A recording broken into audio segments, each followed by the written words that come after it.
Hindi raw naniniwala ang anak ni June Bersabal at ang dating katrabaho sa radyo ni June Pala na kayang ipapatay ni Pangulong Duterte ang dalawa.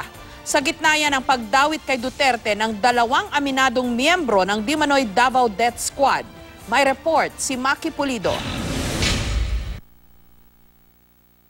Ayon sa testimonya ng dalawang aminadong miyembro ng umano'y Davao Death Squad na sina Edgar Matubato at si SPO3 Arturo Las Cañas, parehong ipinapatay di umano ni Nooy Mayor Rodrigo Duterte sina dating radio broadcaster June Pala dahil sa kanyang mga maaanghang na komentaryo sa radyo at si June Bersabal na dating miyembro ng Philippine Constabulary dahil naman sa pangingikil umano noon ng pera sa mga negosyante sa Davao.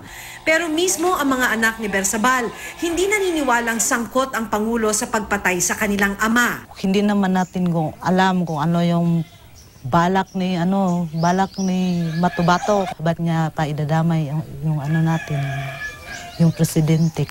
Pero gustuhin man daw nilang magpursige para makamit ang hustisya para sa ama. Wala naman silang pera.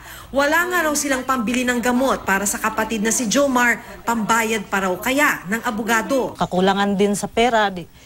Ano bang magagawa naming mahihirap kung ipagpatuloy namin yung paglaban sa kaso? Nag-focus na kami sa kapatid namin kasi that time na narinig niya yung balita, nagka-mental disorder siya. Natulala raw si Jomar nang marinig ang testimonya ni Edgar Matubato kung paano nila dinukot at pinatay ang kanilang ama. Hindi rin naniniwala ang kasama sa trabaho ni June Pala na si Duterte ang nagpapatay sa radio broadcaster.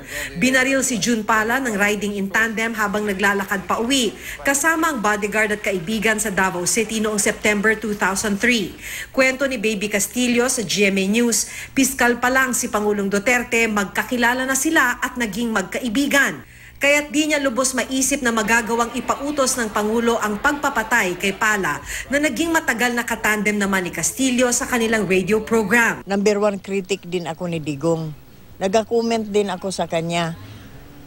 Pero si Pala kasi iba, kilala mo naman siya. Tapos ginasabihan ko gani siya, Jun, hinay-hinay lang.